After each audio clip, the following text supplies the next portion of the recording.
Hey everybody, it's John from the Hustle Daily Show. Before we get into the news today, did you know that HubSpot launched an AI chatbot that helps you build awesome campaigns at scale with just a few prompts? It's called Campaign Assistant, and it's a totally free-to-use AI tool that will transform the way that you build marketing campaigns at scale. And the best part?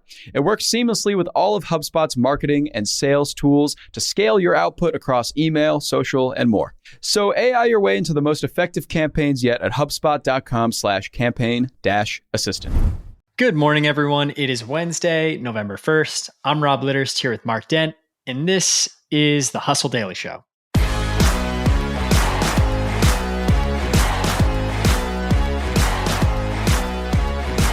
Hope you had a wonderful Halloween and are enjoying your candy. Today, we are going to talk about a new trend that brands are trying to embrace, which is the power of scent. We have all heard forever that the power of scent can transport you into a different place, a different time period, and brands want to harness that and figure out how they can get people to love them more. We'll talk about that in a minute, but before we get there, let's catch up on everything else that's making headlines in the world of business and tech. Apple's Scary Fast event highlighted its M3, M3 Pro, and M3 Max chips coming to the iMac and MacBook Pro. Apple says an M3 iMac runs 2 times faster than one with an M1 model chip. In other news, X, the social media platform that Elon Musk bought for $44 billion, is now worth $19 billion. Yikes. Over the past year, monthly active users have dropped 15%, ad revenue has plummeted up to 60%, and X's employees' headcount is down 80%. Most importantly, no one knows what the to call this thing. Is it Twitter or is it X? Thank you, Elon. Thank you very much. Yeah, I think the important thing to note also about this valuation is it's not some outsiders who are saying it's worth $19 billion. It is X. X is reporting that they're worth $19 billion, which, is less than half Musk paid for it. He has, of course, still pointed out that he sees this as a $250 billion company someday if he can get all of the financial services stuff to happen, which we've obviously talked about before. And long odds, but if it works, I could see it being worth $250 billion with a big if. I feel like the discourse around it makes it seem like there's more going on in the product than there actually is. But at the end of the day, it hasn't really changed the way that I use the platform too much. Yeah, not yet. And I don't plan on putting my savings account on there either. No. In other news, Pinterest is back. The stock shot up 18% Tuesday morning after reporting Q3 earnings of $763.2 million, exceeding analyst expectations. Pinterest has steadily attracted a younger user base, with Gen Z making up 42% of its monthly active users. Just wait until Gen Z starts buying houses and needs to figure out what shade of dark white/light beige they want to paint their interior walls. Shein, the Chinese fast fashion behemoth, acquired British brand Missguided ahead of a rumored IPO. Shein will take over manufacturing for products sold across both companies, offering more variety to its 150 million customers. This is crazy. The 1997 teen comedy Good Burger is getting a sequel, and it's on Paramount Plus. Mark, are you a Good Burger fan? I am. I loved Kenan and Kel, and I loved Good Burger. However, I do not love Paramount Plus. Agreed. It's on the outer boroughs of streaming for me, so I don't go there. The best part about this sequel, the fast food joint staff fights its parent company, which wants to replace them with robots, which is just super timely. Mark, over the past month or so, I'm pretty sure every single time we've talked together, we've brought up something about Travis Kelce and Taylor Swift. And so I think it's only fair that we go back there. Anything new? Yeah, lots more business news. According to patent attorney Josh Gerben, Kelce, the Chiefs tight end, has filed 5 new trademarks for his name, Travis Kelce, for Killa Trav, for All Right Nah, for Flight 87, that's his number, and for Kelce's Crunch. This is for people who know the deep cuts of Travis Kelce, but I do believe Kelce's Crunch is a specific type of cereal that thus far has only been available at Hy-Vee stores in the Kansas City area, but maybe he's thinking of trying to take that elsewhere. But, as people have pointed out, this is kind of what happens when you date Taylor Swift. She is the master of her trademark. She has dozens of trademarks, and now Travis Kelce is getting in on the game. Unbelievable. She's literally just whipping Travis into shape. It's incredible. His on-field stats when she's at the game versus not at the game. He's twice as good when she's there. Like Taylor Swift just, I think, kind of makes everything better. Yeah, I don't disagree. One last thing before we get to our main story today. Be safe out there, chocoholics. Consumer Reports found concerning levels of lead and or cadmium in 16 of the 48 chocolates it tested, including Hershey's cocoa powder and Starbucks hot chocolate. Not to rain on your Halloween parade, but just be a little bit careful about the chocolate that you're biting into. And with that, let's get to the main story for today, the power of smell and how brands are trying to harness it. Mark, you wrote a Sunday story a little while back about how brands are trying to use the sense of sound to resonate with customers. And it sounds like brands are ultimately just kind of moving through the five senses. Yeah. What's going on with this right now? And why are brands experimenting with the power of scent? When you think about it, scent is really powerful. You smell something and you're immediately transported back to maybe where you first kind of smelled that scent. And I think it's somewhat unique in that way. So it makes sense that brands would want to do it.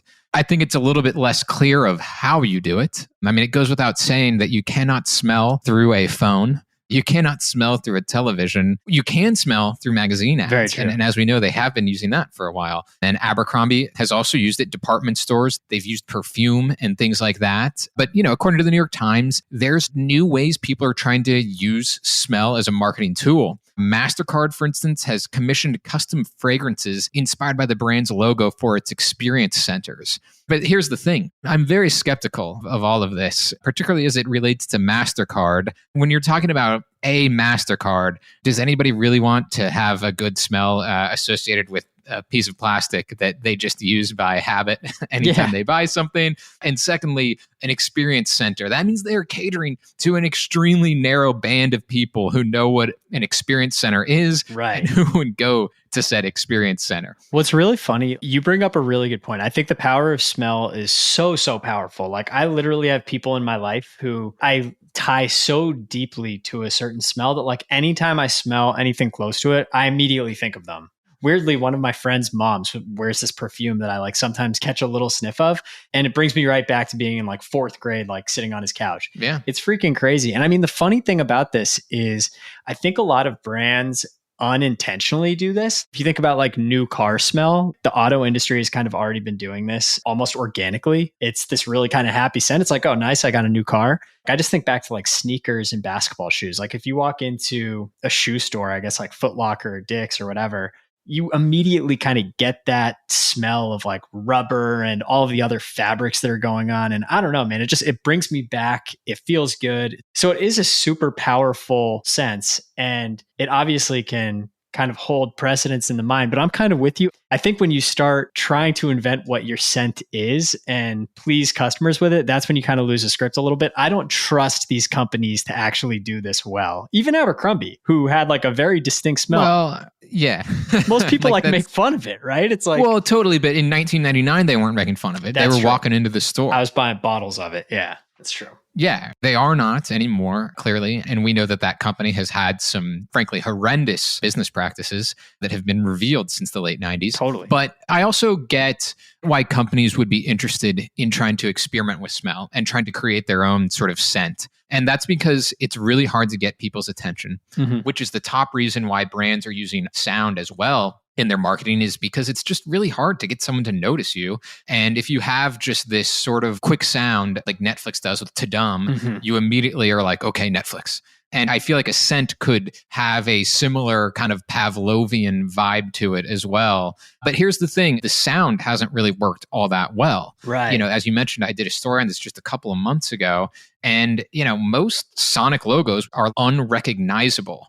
So Sound Out, a consulting company that did a report on all of this, it found Netflix had a recognizability rate of 81%. So when they heard that ta-dum, most people knew it was Netflix, but they're an extreme outlier. For the vast majority of brands, less than 33% actually recognize the brand when they hear that sound. I believe And for MasterCard, not to just, drag them too much here, theirs was 14%. And it's of course it is, because what does MasterCard sound like? I have no clue. I couldn't ever know what their sonic logo is. See, you make a really good point. I think going into these different senses and kind of trying to harness them, It's a great move. It's super smart if it's natural to your brand and your product. Yeah. Netflix, you're watching something. I think like having this kind of consistent brand identity sound makes a ton of sense. HBO does the same thing. I hear that HBO logo. Regardless of what I'm watching now, I still think Entourage is about to start because of how many episodes of Entourage I watched. And that HBO sound like goes right into the Entourage intro. Yeah. I do think there have got to be some interesting opportunities to use a sonic logo.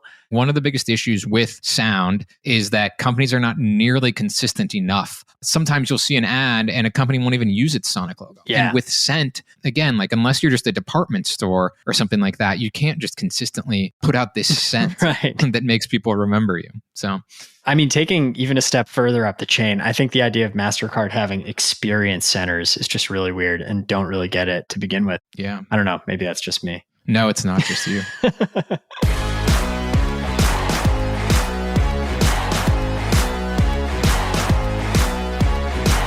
All right, that's going to do it for us today. Thank you all for tuning into the Hustle Daily Show. We are a proud part of the HubSpot Podcast Network. Our editor today is Robert Hartwig, and our executive producer is Darren Clarke. We've got a lot more tech and business coverage in our newsletter. If you're not subscribed, go get yourself signed up at thehustle.co/email. Thank you for listening, and have a wonderful Wednesday.